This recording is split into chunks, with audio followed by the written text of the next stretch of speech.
മനാഫിനെ വേണ്ടാന്ന് ചോദിക്കുന്നുണ്ട്. പിന്നെ ചോദിക്കുന്നതാണ് എന്താ വെച്ചാൽ, നിങ്ങൾ അർജുൻ്റെ വീട്ടിൽ എല്ലാ മാസം അവസാനം ചെല്ലല്ലേ അർജുൻ്റെ പൈസ കിട്ടാൻ. എൻ്റെ ഏച്ചിക്ക് അതായത് ജീവിക്കാൻ പറ്റും.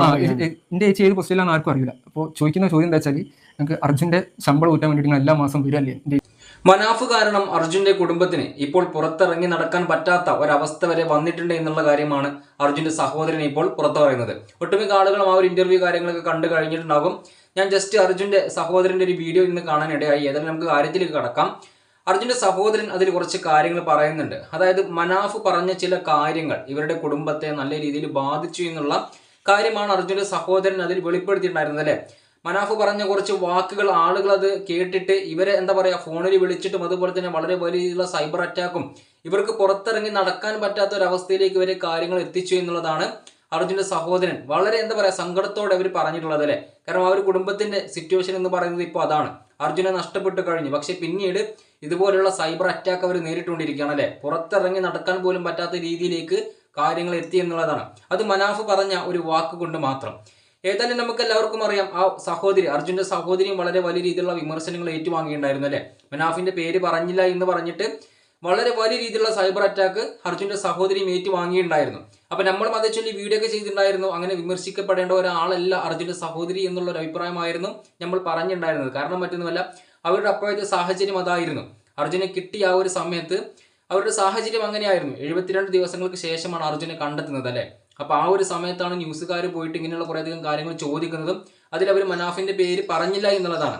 ഒരുപക്ഷെ എന്തോ അവിടെ എന്താണ് അവർക്ക് സംഭവിച്ചത് എന്ന് അവർക്ക് മാത്രമേ അറിയത്തുള്ളൂ. അവരുടെ സാഹചര്യം അങ്ങനെയാണല്ലോ. അപ്പൊ നമ്മളും അത് ചൊല്ലി വീഡിയോ ഒക്കെ ചെയ്തിട്ടുണ്ടായിരുന്നു. അപ്പൊ ഏതായാലും ഇവിടെ മനാഫ് പറഞ്ഞ ആ ഒരു വാക്കിൽ നിന്നാണ് ഇപ്പോൾ ഇവിടെ വളരെ വലിയ രീതിയിലുള്ള വിമർശനങ്ങൾ വന്നുകൊണ്ടിരിക്കുന്നത് അല്ലെ. സംഭവം മറ്റൊന്നുമല്ല, അർജുന്റെ ചെലവിലാണ് ഇവർ ജീവിച്ചു പോകുന്നത് എന്നുള്ള കാര്യമാണ് മനാഫ് പറഞ്ഞിട്ടുണ്ടായിരുന്നത്. കാരണം അർജുന് 70,000 രൂപ എങ്ങാണ്ട് ശമ്പളം കിട്ടുന്നുണ്ട്. അതെല്ലാം ചിലവാക്കുന്നത് കുടുംബത്തിന് വേണ്ടിയിട്ടാണ്. അനിയന്റെ പഠിപ്പ്, അതുപോലെ തന്നെ ജ്യേഷ്ഠത്തിയുടെ പഠിപ്പ്, അങ്ങനെയുള്ള കാര്യങ്ങളൊക്കെ പറഞ്ഞിട്ടാണ് മനാഫ് ആ ഒരു വാക്ക് അവിടെ പറഞ്ഞിട്ടുണ്ടായിരുന്നത്. നമുക്ക് ഏതായാലും ആദ്യം മനാഫ് പറഞ്ഞ ആ ഒരു കാര്യം കേട്ട് നോക്കാം. അതിനുശേഷം ഇതുമായി സംബന്ധിച്ച് അർജുന സഹോദരൻ കുറേയധികം കാര്യങ്ങൾ പറയുന്നുണ്ട്, അതുകൂടെ കേൾക്കണം. ഏതായാലും ആദ്യമായിട്ട് മനാഫ് പറയുന്ന കാര്യം ഒന്ന് കേട്ട് നോക്കാം. 25,000 രൂപയാണ് അവൻ്റെ ശമ്പളം, ഏറ്റവും ചെറിയ ശമ്പളം, അതായത് കുറഞ്ഞത്. കാരണം ഓ അധ്വാനിച്ചുണ്ടാക്കുന്ന കമ്മീഷൻ ബേസും ഒക്കെ ആണ്. അപ്പോൾ അതിൽ ഓന് ആ 75,000 പോലും ഓന് തികയില്ല മാസാവസാനം. എല്ലാ പ്രാവശ്യം ഇത്രയും ശമ്പളം വാങ്ങുമ്പോഴും ഓൻ്റെ പ്രാരാബ്ദവും പ്രശ്നങ്ങളും, കാരണം ഫീസ് അടിക്കാനുണ്ടാവും, അനിയത്തിൻ്റെ ഫീസ് അടിക്കാനുണ്ടാവും, അനിയൻ്റെ ഫീസ് അടിക്കാനുണ്ടാവും, വീട്ടിലെ ചിലവ്, കറണ്ട്, അത് മക്കള്, എൻ്റെ കുട്ടിക്ക് സുഖമില്ലാതാവും, ഓൻ്റെ മോനക്ക് സുഖമില്ലാതാവും. ഇങ്ങനെ അവസാനം എല്ലാം തീരും. അപ്പോൾ എന്ന് പറഞ്ഞു കഴിഞ്ഞാൽ ഇതൊരു സുപ്രഭാതത്തിൽ നിൽക്കാൻ പോവാണല്ലോ. ഓൻ്റെ വരുമാനം, അനിയത്തിൻ്റെ കല്യാണം, ഇതൊക്കെ കൂടി ഓന് ആലോചിക്കണ്ടാവില്ല. ഞാൻ അങ്ങനെ നീണ്ട് ആലോചിച്ച് പോകുന്ന ആളാണ്. പിന്നെ ഒരു സംശയത്തിൽ ഇങ്ങനെ ജീവിച്ച് പോകേണ്ടി വരുമല്ലോ. എന്ത് പറ്റി എന്ന് പറഞ്ഞിട്ട് എന്ത് പറ്റാൻ, ആ പറ്റിയ സ്ഥലത്ത് ഉണ്ടാവും കാര്യങ്ങൾ. അപ്പൊ ഏതായാലും ഇതിൽ മനാഫ് പറയുന്ന കാര്യങ്ങൾ എല്ലാവരും കേട്ടല്ലോ. അതായത് ആ ഒരു 75,000 എത്രയാണ് അർജുന് ശമ്പളം കിട്ടുന്നത്, ആ ശമ്പളം തന്നെ അർജുന് തികയുന്നില്ല എന്നുള്ള കാര്യമാണ് മനാഫ് പറയുന്നത് അല്ലേ. അതായത് എന്താ പറയാ, അവരുടെ വീട്ടുകാരുടെ കാര്യങ്ങൾ നോക്കണം, അതുപോലെ കുട്ടിയുടെ കാര്യം, അതുപോലെ തന്നെ പിന്നെ അനിയന്റെ പഠിപ്പ്, അങ്ങനെ സഹോദരിയുടെ പഠിപ്പ്, അങ്ങനെയുള്ള കുറേയധികം കാര്യങ്ങൾ നോക്കണം. എന്നിട്ട് കയ്യിൽ പിന്നെ അവസാനം ഒന്നും ഉണ്ടാക്കാത്ത ഒരവസ്ഥ അർജുന് ഉണ്ട് എന്നുള്ള കാര്യമാണ് മനാഫ് പറയുന്നത്. ഏതായാലും മനാഫ് ഇവിടെ എന്തുകൊണ്ട് ഇങ്ങനെ ഒരു കാര്യം വന്ന് പറഞ്ഞു എന്നുള്ളത് മനാഫ് തന്നെ ഇനി വ്യക്തമായിട്ട് പറയണം എന്നുള്ളതാണ്. കാരണം ആ ഒരു രീതിയിലേക്ക് കാര്യങ്ങൾ മാറിയിട്ടുണ്ട്. നമുക്ക് ഏതായാലും ഇതുമായി സംബന്ധിച്ച് അർജുന്റെ അനിയൻ പറയുന്ന കുറച്ച് കാര്യങ്ങളുണ്ട്, അതുകൂടെ ഒന്ന് കേട്ട് നോക്കാം. ഈ ഒരു വീഡിയോയ്ക്ക് ശേഷം നമ്മളെ കുടുംബം അനുഭവിച്ച സംഭവം, റോഷൻ്റെ എണ്ണത്തെ സാലറി ഉണ്ട് ഞങ്ങളോട് പറയലില്ല. കാരണം അതൊക്കെ ഓരോരുത്തർ പ്രൈവസിയാണ്. പക്ഷെ ഞങ്ങളെ കാര്യം എന്താ വെച്ചാൽ, ഇപ്പോൾ ഇവർ പറയുന്നത് എന്താ വെച്ചാൽ, ഇവരെ കൂടെ എൻ്റെ ഏട്ടൻ വർക്കിന് കയറാൻ തുടങ്ങിയിട്ട് കഴിഞ്ഞ വർഷം മെയ്യിലാണ്. ഒരു വർഷമായിട്ടുള്ളൂ. ഒരു വർഷം 2 മാസം. ഒരു വർഷം 2 മാസം. എൻ്റെ കോളേജ് പഠനം തീരുന്നത് 2021 AWH. എൻ്റെ പഠിത്തത്തിൻ്റെ സമയത്ത് തന്നെ ഏട്ടൻ്റെ നല്ല സഹായമുണ്ട്. ഏട്ടൻ അതുവരെയുള്ള ഒക്കെ ഏട്ടൻ്റെ സഹായം. പക്ഷേ ഞങ്ങളെ വീട് പണിയുടെ സമയം അത് ഞങ്ങൾക്ക് വീട്ടിൽ നിന്ന് ചോദിക്കാൻ പറ്റാത്ത സിറ്റുവേഷൻ. കാരണം അത്രയും കഷ്ടപ്പാടും ഇങ്ങനെ വീടുണ്ടാക്കുമ്പോൾ എല്ലാ സഹായത്തിനും വീടുണ്ടാക്കും. എനിക്ക് എൻ്റെ കോളേജ് പഠിത്തം ആരോട് ചോദിക്കാൻ പറ്റാത്ത സിറ്റുവേഷനിൽ ഞാൻ തന്നെ ഇവിടെയുള്ള എല്ലാവർക്കും അറിയാം, എൻ്റെ കക്കോടി ഞാൻ പണിയെടുക്കാത്ത ഷോപ്പില്ല, എല്ലാ ഷോപ്പിലും ഞാൻ മാറി നിൽക്കുന്നുണ്ട്. ഞായറാഴ്ച ആയാലും അങ്ങനെ എൻ്റെ കോളേജ് പഠിത്തം ഫീസൊക്കെ കണ്ടെത്തി. എൻ്റെ ചേച്ചി ഈ ഇക്രയിൽ ജോലിക്ക് കയറിയിട്ട് 3 വർഷമായി. അപ്പോൾ ഇവർ ഇങ്ങനെ ഒരു വീഡിയോ ഇടുമ്പോൾ നെഗറ്റീവായിട്ട് അറിയാത്ത ആൾക്കാരെ ഞങ്ങൾ വിളിക്കുക, അറിയുന്ന ആൾക്കാർ പറയുമ്പോൾ അതിന് സങ്കടം. ഈ സ്വന്തം ചേച്ചി ഇത്ര കഷ്ടപ്പെട്ട് ചേച്ചിനെ വിളിച്ച് ചോദിക്കുക, നിങ്ങൾ അർജുൻ്റെ ചെലവിൽ ജീവിക്കാൻ ഉളുപ്പില്ല എന്നുള്ള രീതിയിൽ ചോദിക്കുക. എങ്ങനെ ഞങ്ങൾ പുറത്തേക്ക് ഇറങ്ങും? ഞങ്ങൾക്ക് നാളെ ഇതൊരു പ്രശ്നം, ഞങ്ങൾക്ക് അത്രയും വലിയ സങ്കടത്തിൽ നിൽക്കുക, ഞങ്ങളെ ജീവന തുല്യം സ്നേഹിക്കുന്ന ഏട്ടൻ പോയി നിൽക്കുക. ഈ ഒരു സിറ്റുവേഷനിൽ ജനങ്ങളോടും ഇങ്ങനെ ഒരു ദിവസം 10-50 കോൾ വന്ന സിറ്റുവേഷൻ ആലോചിച്ച് നോക്കി. പക്ഷേ ഇത് പുറത്തേക്ക് ഇങ്ങനെ വിടരുത് പറയുമ്പോൾ പിന്നെ ഈ വീഡിയോ ഇങ്ങനെ ഞങ്ങൾക്ക് ഇത് പറയാതെ ഒരു ഓപ്ഷൻ ഇല്ല. കാരണം എനിക്കും ചേച്ചിക്ക് ഇപ്പം ചോദിക്കാനും പറയാനുള്ള ഞാൻ ഒരു പക്ഷേ ഞാനിത് പറഞ്ഞില്ലെങ്കിൽ ഓട് നാളെ ആത്മഹത്യൻ്റെ ഒരു സിറ്റുവേഷനില്ല. ഒരു ഡിപ്രഷൻ്റെ മരുന്ന് കുറിച്ചിട്ട് രാത്രി കിടക്കുന്നത്. ഒരു പെണ്ണിന് അത്രയ്ക്കും ആൾക്കാർ ഇങ്ങനെ കുറ്റപ്പെടുത്തുമ്പോൾ ഒരു സങ്കടം എനിക്കും സഹിക്കാൻ പറ്റില്ല. എന്നോട് എൻ്റെ കമൻറ്റുകൾ വരുന്നത് ഞാൻ കാണലുണ്ട്. അനിയൻ എത്ര വലുതായിട്ട് ഒരു പണിക്ക് പോകുന്നില്ല, കുടുംബത്തിൽ ഏട്ടൻ്റെ ചെലവിൽ ഇങ്ങനെ കഴിയാൻ ഓനൊരു നാണല്ലേ, ഞാൻ എൻ്റെ നാളെ ഇങ്ങനെ അവൻ്റെ ഫ്രണ്ട്സ് ഇങ്ങനെ അയച്ചിരുന്നത് നോക്കിയിട്ട് അത് കാണുമ്പോൾ എനിക്ക് അതിനെക്കാട്ടി മനോഹരമായിട്ട് ഞങ്ങൾ ഇത്രയും 4 മക്കളും കൂടി അച്ഛനെ അത്രയും സപ്പോർട്ട് ചെയ്തിരിക്കുകയാണ്. അപ്പോൾ ഏട്ടൻ ഇതൊക്കെ കാണുന്നുണ്ടെങ്കിൽ ഏട്ടൻ വിചാരിക്കുന്നുണ്ടാവും എൻ്റെ കുടുംബം ഇങ്ങനെ ഒരു അവസ്ഥയായി പോലും ഏട്ടൻ ഇതിനെക്കാട്ടി ഞങ്ങളെക്കാട്ടി ദുഃഖത്തിലുണ്ടാവും. അപ്പോൾ ഇതാണ് സംഭവം. ഇവിടെ അർജുൻ്റെ അനിയൻ പറയുന്ന കാര്യങ്ങൾ ഇങ്ങനെയാണ്. അതായത് നേരത്തെ മനാഫ ഒരു വീഡിയോയിൽ പറഞ്ഞല്ലോ, അനിയന്റെ പഠിപ്പ് അതുപോലെ തന്നെ ജ്യേഷ്ഠത്തിയുടെ പഠിപ്പ് അങ്ങനെയുള്ള കാര്യങ്ങളൊക്കെ അർജുനാണ് നോക്കുന്നത്. ഈ പറയപ്പെടുന്ന അർജുൻ ഈ മനാഫിന്റെ കൂടെ കൂടിയിട്ട് ഏകദേശം 1 വർഷവും അതുപോലെ തന്നെ 2 മാസവും മാത്രമേ ആയിട്ടുള്ളൂ. എന്നാൽ ഈ അർജുന്റെ സഹോദരന്റെ പഠിപ്പ് 2021 കഴിഞ്ഞിട്ടുണ്ട് അല്ലേ, കുറേയധികം മുൻപ് പഠനം കഴിഞ്ഞിട്ടുണ്ട്. അതും അവർ തന്നെയാണ് അതിന്റെ ചെലവും കാര്യങ്ങളൊക്കെ നോക്കിയിട്ടുണ്ടായിരുന്നത്. കടകളിലും മറ്റുമൊക്കെ പോയി നിന്നിട്ടും അങ്ങനെ പണിയെടുത്തിട്ട് അവർ തന്നെയാണ് പഠിപ്പിന്റെ എല്ലാ കാര്യങ്ങളും നോക്കിയിട്ടുണ്ടായിരുന്നത്. എന്നാൽ സഹോദരിയുടെ കാര്യം പറയുകയാണെന്നുണ്ടെങ്കിൽ സഹോദരിക്ക് ജോലിയും കാര്യങ്ങളൊക്കെ ഉണ്ട്, അവരും പഠിപ്പും കാര്യങ്ങളും കഴിഞ്ഞിട്ട് കുറേയധികം കാലമായി. പക്ഷെ എന്തുകൊണ്ട് മനാഫ് ഇങ്ങനെ ഒരു കാര്യം ഇവിടെ പറഞ്ഞു എന്നുള്ളതാണ് ഇപ്പോൾ ഇവർ പറയുന്നത്. കാരണം അവർക്ക് ഇതുമായി സംബന്ധിച്ച് ഇങ്ങനെ മനാഫ് ഈ ഒരു കാര്യം പറഞ്ഞതോട് കൂടിയിട്ട് ഇവർക്ക് വളരെ വലിയ രീതിയിലുള്ള വിമർശനങ്ങൾ വന്നുകൊണ്ടിരിക്കുകയാണ്. നിങ്ങൾ അർജുൻ്റെ ചെലവിലാണ് കഴിയുന്നത് എന്നുള്ള രീതിയിലേക്ക് വരെ കാര്യങ്ങൾ എത്തി എന്നുള്ളതാണ്. നിങ്ങളത് ആലോചിച്ച് നോക്കണം. കാരണം അവരുടെ പഠിപ്പും കാര്യങ്ങളും കഴിഞ്ഞിട്ട് എത്രയോ ആയി. ഈ അർജുൻ എന്ന് പറയുന്ന വ്യക്തി മനാഫിന്റെ കൂടെ കൂടിയിട്ട് ഏകദേശം 1 വർഷവും 2 മാസവും ആയി എന്നാണ് ഈ അർജുന്റെ സഹോദരനും കാര്യങ്ങളൊക്കെ പറയുന്നത് അല്ലേ. അപ്പോൾ മനാഫ് എന്തുകൊണ്ട് ഇങ്ങനെയുള്ള കാര്യം പറഞ്ഞു, അതാണ് ഇനിയിപ്പോൾ ഇവിടെ വ്യക്തമാകേണ്ടത്. അതേതായാലും മനാഫ് വന്ന് പറഞ്ഞു കഴിഞ്ഞാൽ മാത്രമേ നമുക്ക് അറിയത്തുള്ളൂ എന്തുകൊണ്ട് മനാഫ് അങ്ങനെ പറഞ്ഞു. ആ പറഞ്ഞത് കാരണം അർജുന്റെ കുടുംബത്തെ പല ആളുകളും ഇവിടെ വലിച്ചു കീറിക്കൊണ്ടിരിക്കുകയാണ് അല്ലേ. അവരുടെ കുടുംബത്തിന്റെ സാഹചര്യം സിറ്റുവേഷനും ഒന്നും മനസ്സിലാക്കാതെ പല കാര്യങ്ങളും അടിച്ചിറക്കിക്കൊണ്ടിരിക്കുകയാണ്. കമന്റ് രൂപത്തിലാണെങ്കിലും അവരുടെ ഫോണിലേക്ക് വരെ വിളിച്ചുകൊണ്ടിരിക്കുകയാണ്. നിങ്ങൾ അങ്ങനെയല്ലേ ജീവിക്കുന്നത്, ഇങ്ങനെയല്ലേ ജീവിക്കുന്നത്. അവരുടെ സാഹചര്യം നിങ്ങളൊന്ന് മനസ്സിലാക്കി നോക്ക്. അവരുടെ എന്താ പറയുക, അച്ഛൻ്റെ സ്ഥാനത്തുള്ള അർജുനെയാണ് അവർക്ക് നഷ്ടപ്പെട്ടിട്ടുള്ളത്. പിന്നീട് വീട്ടിൽ നിന്ന് പുറത്തിറങ്ങാൻ പോലും പറ്റാത്തൊരു അവസ്ഥയിലേക്ക് കാര്യങ്ങൾ എത്തി എന്ന് പറയുമ്പോൾ കഷ്ടമുണ്ടായതായാലും. ഏതായാലും നമുക്ക് ഇവർ പറയുന്ന കുറച്ച് കാര്യങ്ങൾ കൂടെ ഒന്ന് കേട്ട് നോക്കാം, എന്നിട്ട് ബാക്കി സംസാരിക്കാം. 72 ദിവസത്തിൽ ഈ 3 ഘട്ടത്തിലും ആദ്യം മുതൽ അവസാനം വരെ നിന്നാളാണ് ഞാനും എൻ്റെ അളിയനും. പക്ഷേ ഇതുവരെ എന്നെ ആരും മീഡിയയിൽ കണ്ടിട്ടുണ്ടാലും ഒന്നും ഉണ്ടാവില്ല. കാരണം എൻ്റെ ആത്മാർത്ഥമായിട്ടുള്ള എന്താ വെച്ചാൽ എൻ്റെ ഏട്ടന് കിട്ടണം, എൻ്റെ അളിയനും. അതിനുവേണ്ടി എല്ലാവരും കഷ്ടപ്പെട്ടിട്ടുണ്ട്. ഈ മനാഫ്ക ആണെങ്കിലും എല്ലാവരും ഞങ്ങൾ അത്രയും കുടുംബത്തോട് സ്നേഹം ഞങ്ങളെ ഏട്ടന് കിട്ടാൻ വേണ്ടിയിട്ട് മനാഫ്ക, ഈശ്വർ മാൽപ്പെ, ആരാണ് രഞ്ജിത്ത് ഇസ്രായേലാണെങ്കിലും ആരാണെങ്കിലും അത്രയ്ക്കും സഹായിച്ചിട്ടുണ്ട്. പക്ഷേ ഇതിപ്പം ജനങ്ങൾ ഞങ്ങൾക്കെതിരെ തിരിയാണ്. ഞങ്ങൾ അർജുനെ പറ്റിച്ച്, അതായത് അർജുൻ എല്ലാവർക്കും ഇഷ്ടമാണ്. അതായത് ഈ അർജുൻ എല്ലാവർക്കും ഓവറായിട്ട് ഇഷ്ടപ്പെടുമ്പോൾ അർജുന് ഞങ്ങൾ എല്ലാവരും ഇത്രയും കാലം പറ്റിച്ചു എന്നുള്ള രീതിയിൽ ഇതിൻ്റെ ഏട്ടൻ കാണുന്നുണ്ടെങ്കിൽ ഏട്ടൻ അത് ഒരിക്കലും സഹിക്കാൻ പറ്റില്ല. കാരണം ഞങ്ങളൊക്കെ ഇന്ന് അനിയനായിട്ടല്ല കണ്ടത്, അതിലും സ്വന്തം മോനെ പോലെ. അപ്പോൾ ഇവിടെ അർജുന്റെ കുടുംബത്തിന്റെ കാര്യം നോക്കുകയാണെന്നുണ്ടെങ്കിൽ സത്യം പറഞ്ഞാൽ സങ്കടം വന്നു പോകും എന്നുള്ളതാണ്. കാരണം അവരുടെ സിറ്റുവേഷൻ എന്താണ് എന്നുള്ള കാര്യം നമുക്ക് എല്ലാവർക്കും മനസ്സിലാവുമല്ലേ. ആ ഒരു സമയത്തും ആളുകൾ ഇങ്ങനെയാണ് അവരോട് പെരുമാറുന്നത്. നിങ്ങൾ ആലോചിച്ച് നോക്കണം. പുറത്തിറങ്ങാൻ പോലും പറ്റാത്ത രീതിയിലേക്ക് കാര്യങ്ങൾ വന്നു എന്ന് പറയുമ്പോൾ എത്രത്തോളം വേദന ഉണ്ടാകും അവർക്ക്.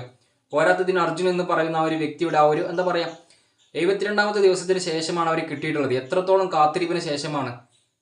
അതുകൂടെ നിങ്ങൾ ആലോചിച്ച് നോക്കണം. ആ ഒരു സിറ്റുവേഷനിലാണ് ആളുകൾ ഇങ്ങനെ അവരെ വിമർശിച്ചുകൊണ്ടിരിക്കുന്നത്. സ്വാഭാവികമായിട്ടും ഈ അർജുൻ്റെ അനിയനെ അതുപോലെ തന്നെ അവരുടെ കുടുംബത്തെ പറ്റി പറയുകയാണെന്നുണ്ടെങ്കിൽ ഇങ്ങനെ സൈബർ അറ്റാക്ക് ഇതുവരെ നേരിടാത്ത വ്യക്തികളാണ്. പല പ്രാവശ്യം സൈബർ അറ്റാക്ക് നേരിട്ട വ്യക്തികൾക്ക് ഒരുപക്ഷെ അത് എന്താ പറയുക അത് എതിർത്ത് നിൽക്കാനായിട്ട് സാധിക്കും. പക്ഷേ പെട്ടെന്ന് ഇതുപോലെയുള്ളൊരു സാഹചര്യത്തിൽ സൈബർ അറ്റാക്ക് കൂടെ നേരിടുക എന്ന് പറയുമ്പോൾ, അതുപോലെ തന്നെ പല വ്യക്തികളും വിളിച്ചിട്ട് ഇങ്ങനെ ഓരോരോ മോശം കാര്യങ്ങൾ പറയുമെന്ന് പറയുമ്പോൾ സ്വാഭാവികമായിട്ടും അത് അവരെ തളർത്തി കളയും എന്നുള്ളതാണ്. അത് തന്നെയാണ് ഈ അർജുൻ്റെ സഹോദരൻ ഇവിടെ പറഞ്ഞിട്ടുള്ളതല്ലേ. അപ്പോൾ ഏതായാലും ഇവിടെ അർജുൻ്റെ സഹോദരൻ ഇതൊന്നും കൂടാതെ ഒരു കാര്യം കൂടെ പറയുന്നുണ്ട്. അർജുൻ്റെ ബൈക്ക് ഇപ്പോൾ മനാഫിൻ്റെ വീട്ടിലാണുള്ളത് അല്ലേ.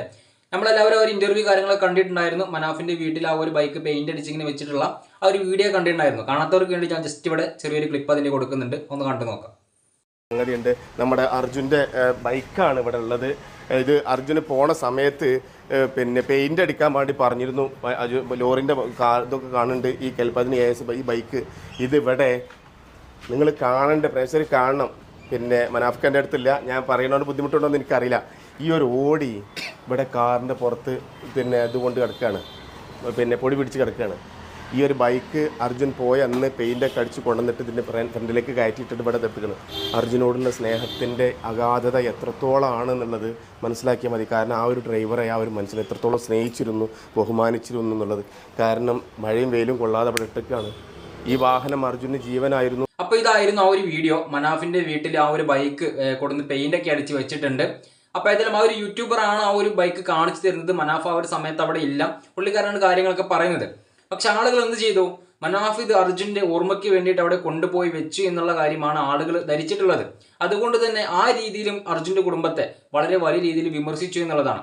എന്നാൽ ഇതുമായി സംബന്ധിച്ച് അർജുൻ്റെ സഹോദരൻ ചില കാര്യങ്ങൾ പറയുന്നുണ്ട്. എങ്ങനെ ആ ഒരു ബൈക്ക് അവിടെ എത്തി എന്നുള്ളതിനെ കുറിച്ച് അർജുൻ്റെ സഹോദരൻ പറയുന്നുണ്ട്. നമുക്ക് അതുകൂടെ ഒന്ന് കേട്ട് നോക്കാം.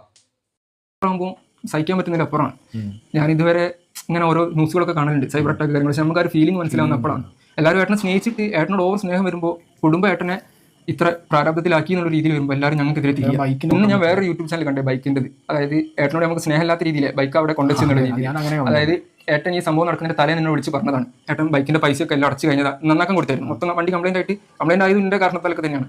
അപ്പോൾ എന്നോട് ഏട്ടൻ പറഞ്ഞ് ഞാൻ പൈസ ഒക്കെ കൊടുത്തു. അതായത് ജൂലൈ 15 ഈ സംഭവം ഉണ്ടാകുന്നത്, ഈ എന്നെ വിളിക്കുന്നത്. അതായത് അപ്പോൾ എന്നോട് ഏട്ടൻ പറഞ്ഞ് വണ്ടീൻ്റെ പണി കയറി കഴിഞ്ഞിട്ട് എന്തോ ഒരു ചില എമൗണ്ടും കൂടി 2000 എന്തോ ഉള്ളൂ, അത് കൊടുത്തിട്ട് വണ്ടി വീട്ടിൽ കൊണ്ടുവക്കണം പറഞ്ഞു. അപ്പോൾ ഞാൻ ആയിക്കോട്ടെ ഒരു സമയത്തിനനുസരിച്ച് എൻ്റെ പണീൻ്റെ ഗ്യാപ്പിനനുസരിച്ച് ഞാൻ കൊണ്ടുവെക്കാന്ന് പറഞ്ഞു. 16-ാം തീയതിയാണ് ഈ സംഭവം ഉണ്ടാകുന്നത്. എന്നിട്ട് അതിനുശേഷം ഈ ഒരു തിരക്കിനിടയിൽ ഞങ്ങൾക്ക് കണ്ടെത്താൻ പറ്റില്ല. അങ്ങനെ വർക്ക്ഷോപ്പിൽ ആളിനെ വിളിച്ച്, വണ്ടി ഇവിടെ ചെറിയൊരു ഷോപ്പാണ്, വണ്ടിയുടെ നനഞ്ഞ് കുടിച്ച് കിടക്കുന്നുണ്ട്, എന്ത് ചെയ്യണം? അപ്പോൾ ഞാൻ പറഞ്ഞ് മനാഫ് ഖാൻ്റെ വീട്ടിൽ വണ്ടി വെച്ചോളാൻ. പക്ഷേ ഇപ്പോൾ അത് വീഡിയോയിൽ എന്താ വരുന്നത് വെച്ചാൽ അർജുനുള്ള സ്നേഹം കാരണം, അതായത് ഞങ്ങൾ സ്നേഹമല്ല, അതൊക്കെ ഇങ്ങനെ പറയുക, ഞങ്ങൾ സ്നേഹമല്ല, അർജുനുള്ള സ്നേഹം കാരണം മൊത്തം വൃത്തിയാക്കി വെച്ചിട്ടുണ്ട്. എന്താക്കി മനസ്സിലാവുന്നില്ല. എല്ലാവരും ഞങ്ങളെ കുറ്റപ്പെടുത്തുക, അർജുൻ ഞങ്ങൾ സ്നേഹിച്ചില്ല, ഊറ്റാൻ മാത്രം ജീവിച്ചിരുന്നു. അതെനിക്ക് സഹിക്കാൻ പറ്റില്ല. കാരണം എൻ്റെ വീട്ടുകാർക്ക് വേണ്ടി സംസാരിക്കാൻ ആരും പുറത്തേ വരില്ല. കാരണം എല്ലാവരും ആ ഒരു മാനസിക നിലയാണ്. ഇപ്പോഴും ലേശെങ്കിലും ഒരു മാനസിക നില തെറ്റാൻ നിൽക്കുന്ന ഞാനായിട്ട് എല്ലാവരും തെറ്റി നിൽക്കുക, മരുന്ന് കുടിക്കുക എല്ലാ ദിവസവും രാത്രി. അപ്പോൾ ഇവിടെ അർജുൻ്റെ സഹോദരൻ പറയുന്ന കാര്യങ്ങൾ ഇങ്ങനെയാണ്. അതായത് വാഹനം വർക്ക്ഷോപ്പിലായിരുന്നു, ബൈക്ക് വർക്ക്ഷോപ്പിലായിരുന്നു. അപ്പോൾ അന്ന് അവിടെ നിന്നും എടുക്കാൻ പറ്റിയില്ല. അതായത് അർജുൻ വിളിച്ച് പറഞ്ഞിട്ടുണ്ടായിരുന്നു അവിടെ നിന്നും എടുക്കണം, അങ്ങനെ എത്ര 2000 രൂപ എത്ര കൊടുക്കാനുണ്ട്. ആ കാര്യങ്ങൾക്ക് അർജുൻ വിളിച്ച് പറഞ്ഞു. അതിൻ്റെ പിറ്റേ ദിവസമാണ് അർജുൻ അവർക്ക് നഷ്ടപ്പെടുന്നത്, അല്ലേ? അങ്ങനെ കാണാതാകുന്നത് അതിൻ്റെ പിറ്റേ ദിവസമാണ്. സ്വാഭാവികമായിട്ട് പിന്നെ ആ ഒരു ബൈക്ക് എടുക്കാൻ പോയില്ല എന്നുള്ളതാണ്. പിന്നീട് അത് മനാഫിന്റെ വീട്ടിലേക്ക് എത്തിച്ചു. ആ രീതിയിലുള്ള കാര്യങ്ങളൊക്കെയാണ് അർജുൻ്റെ സഹോദരൻ പറയുന്നത്. പക്ഷെ ആളുകൾ ഇതെല്ലാം എന്താ പറയാ വേറൊരു രീതിയിലേക്ക് കണ്ടു. അതുകൊണ്ട് തന്നെ ഇവരെ വളരെ വലിയ രീതിയിൽ വിമർശിക്കുന്നു എന്നുള്ളതാണ്. മനാഫിന് അത്രത്തോളം സ്നേഹം ഉണ്ടായിട്ടാണ് അർജുന്റെ ബൈക്ക് വരെ പെയിന്റ് അടിച്ച് അവിടെ കൊണ്ടുപോയി വെച്ചിട്ടുള്ളത് എന്നാണ് ഓരോ ആളുകളും പറയുന്നത്. അപ്പൊ ഏതായാലും ഇവിടെ സത്യം പറഞ്ഞ എങ്ങനെ ഈ കാര്യങ്ങളെല്ലാം ഇങ്ങനെ വളഞ്ഞൊടിഞ്ഞ് വന്നു എന്നുള്ള ഒരു കാര്യത്തെപ്പറ്റി ഞാൻ ആലോചിച്ചു പോവുകയാണ്. കാരണം മനാഫിനെ കുറിച്ച് പറയുകയാണെന്നുണ്ടെങ്കിൽ പുള്ളിക്കാരൻ അർജുനെ കാണാതായ അന്ന് മുതൽ തന്നെ രംഗത്തുണ്ട്. എല്ലാ കാര്യങ്ങൾക്കും സജീവമായിട്ട് പ്രവർത്തിച്ചൊരു വ്യക്തിയായിരുന്നു മനാഫ്. നമ്മൾ എടുത്തു പറഞ്ഞേ പറ്റുള്ള ഒരു കാര്യമല്ലേ. പക്ഷേ അദ്ദേഹത്തിന്റെ ഒരു വാക്ക് കാരണം ഇങ്ങനെ എന്താ പറയുക ഒരു സൈബർ അറ്റാക്ക് ഈ കുടുംബത്തിനെ നേരിടുന്നു. പിന്നെ ഇപ്പോൾ പറയപ്പെടുന്ന ഒരു ബൈക്ക് അത് അവിടെ കൊണ്ടുപോയി വെച്ചു. ആ കാരണം കൂടി കൊണ്ട് തന്നെ ആളുകൾ ഇവരെ വിമർശിക്കുന്നു എന്നുള്ളതാണ്. ഏതായാലും ഇങ്ങനെ വിമർശിക്കപ്പെടേണ്ട ആളുകൾ എല്ലാവരും നിങ്ങൾ ആദ്യം അത് മനസ്സിലാക്കണം. അവരുടെ ആ ഒരു സിറ്റുവേഷൻ നിങ്ങൾ മനസ്സിലാക്കണം. അത് സ്വന്തം കുടുംബത്തിൽ വന്നു കഴിഞ്ഞാൽ മാത്രമേ ഓരോ വ്യക്തിക്കും മനസ്സിലാവുകയുള്ളൂ. അവർ തന്നെ പറയുന്നുണ്ട് സൈബർ അറ്റാക്ക് ഇതുവരെ നേരിടാത്ത വ്യക്തികളാണ്. അതുകൊണ്ട് തന്നെ എല്ലാവരും തളർന്നിരിക്കുകയാണ്, അല്ലേ? അവർ രാത്രി കിടന്നുറങ്ങണമെന്നുണ്ടെങ്കിൽ ഗുളികകൾ വരെ കഴിച്ചിട്ടാണ് കിടന്നുറങ്ങുന്നത്. അതും ഏത് സാഹചര്യത്തിൽ ഏത് സിറ്റുവേഷനിൽ നിങ്ങളൊന്ന് ആലോചിച്ച് നോക്കണം. അർജുൻ അവർക്ക് നഷ്ടപ്പെട്ട് എങ്ങനെയാണ് തിരിച്ചു കിട്ടിയത്? അതെല്ലാം ഉൾക്കൊണ്ട് നിൽക്കുന്ന ആ ഒരു സമയത്താണ് ആളുകൾ ഇങ്ങനെ മോശമായിട്ട് പെരുമാറുന്നത്. വളരെ മോശം കമന്റുകളും അതുപോലെ തന്നെ ഫോൺ വിളിയും. ഫോണിൽ വിളിച്ചിട്ട് എന്താ പറയുന്നത്, നിങ്ങൾ ഇങ്ങനെയൊക്കെയല്ലേ ജീവിക്കുന്നത്, അർജുൻ്റെ ചെലവിലല്ലേ ജീവിക്കുന്നതെന്ന്. ഏതായാലും ഇതുമായി സംബന്ധിച്ച് മനാഫ് തന്നെ ഒരു ക്ലാരിറ്റി തരണം എന്നുള്ള കാര്യത്തെക്കുറിച്ചാണ് എനിക്ക് പറയാനുള്ളത്. കാരണം എന്തുകൊണ്ട് മനാഫ് അന്ന് അങ്ങനെ പറഞ്ഞു? ബൈക്കിന്റെ കാര്യം അവിടെ നിൽക്കട്ടെ, അതെന്തോ ആയിക്കോട്ടെ. പക്ഷെ എന്തുകൊണ്ട് മനാഫ് അന്ന് അങ്ങനെ പറഞ്ഞു? ഈ സഹോദരൻ പറയുന്നുണ്ട് അവരുടെ പഠിപ്പും കാര്യങ്ങളൊക്കെ 2021 കഴിഞ്ഞതാണ്. ഈ അർജുൻ എന്ന് പറയുന്ന ആ ഒരു വ്യക്തി എന്താ പറയുക മനാഫിന്റെ കൂടെ 1 വർഷം കണ്ടായിട്ടേ ഉള്ളൂ ജോലിക്ക് ഇറങ്ങിയിട്ട്. അപ്പോൾ ആ കാര്യങ്ങളൊക്കെ വെച്ച് നോക്കുമ്പോൾ എന്തുകൊണ്ട് മനാഫ് ഇങ്ങനെ പറഞ്ഞു? ആ കാര്യത്തെക്കുറിച്ചൊരു ക്ലാരിറ്റി ലഭിക്കണം എന്നുള്ളതാണ്. ഏതായാലും ഇതിങ്ങനെ സോഷ്യൽ മീഡിയയിലിട്ട് ഇങ്ങനെ അങ്ങോട്ടും ഇങ്ങോട്ടും ചർച്ച ചെയ്യേണ്ട ഒരു വിഷയമല്ല. പറ്റുകയാണെങ്കിൽ മനാഫ് എന്താ പറയുക ഇന്റർവ്യൂസും കാര്യങ്ങളൊക്കെ കൊടുക്കുന്നത് നിർത്തുക. അതായിരിക്കും ഏറ്റവും നല്ലത്. കാരണം ഓരോ കാര്യങ്ങൾ ഇങ്ങനെ പറയുമ്പോൾ അത് മറ്റുള്ളവരെ ബാധിക്കുന്നുണ്ട് എന്നുള്ളതാണ്. അത് നമ്മൾ ചിന്തിക്കണം. അപ്പോൾ ഏതായാലും മനാഫിന് ഇതിലിപ്പോൾ എന്താ പറയുക ഒരു എത്തും പിടിയും ഇല്ല എന്നുള്ളതാണ്. കാരണം മനാഫ് കൂടെ ഇതിൽ എന്തെങ്കിലും പറഞ്ഞാൽ മാത്രമേ എന്തുകൊണ്ടെന്ന് അങ്ങനെ മനാഫ് പറഞ്ഞു ആ കാര്യം കൂടി അറിഞ്ഞാൽ മാത്രമേ ഇതിലൊരു കൺക്ലൂഷനിലേക്ക് എത്താൻ പറ്റത്തുള്ളൂ. ഏതായാലും എന്തൊക്കെയാണ് ഇത് കേട്ട് നിങ്ങളുടെ അഭിപ്രായം ജസ്റ്റ് കമൻറ്റായിട്ട് രേഖപ്പെടുത്തുക. ദയവ് ചെയ്തിട്ട് എനിക്കിവിടെ ഒരു കാര്യം മാത്രമേ പറയാനുള്ളൂ. ആ ഒരു കുടുംബത്തെ ഇനിയും ആരും ഉപദ്രവിക്കരുത്. സഹായിച്ചില്ലെങ്കിലും വേണ്ടില്ല, ആരും ഉപദ്രവിക്കരുത് എന്ന് മാത്രമേ എനിക്കൊരു വീഡിയോയിൽ പറയാനുള്ളൂ. കാരണം അവരുടെ ആ ഒരു ഇപ്പോഴത്തെ അവസ്ഥ അതാണ്. അത് മനസ്സിലാക്കി നിങ്ങൾ ആദ്യം, എന്നിട്ട് നിങ്ങൾ മിണ്ടാണ്ടിരിക്കുക. അത് മാത്രം ചെയ്താൽ മതി. ഏതായാലും നിങ്ങളുടെ അഭിപ്രായം ജസ്റ്റ് കമൻറ്റായിട്ട് രേഖപ്പെടുത്താം. അടുത്ത വീഡിയോ ആയിട്ട് വീണ്ടും വരാം.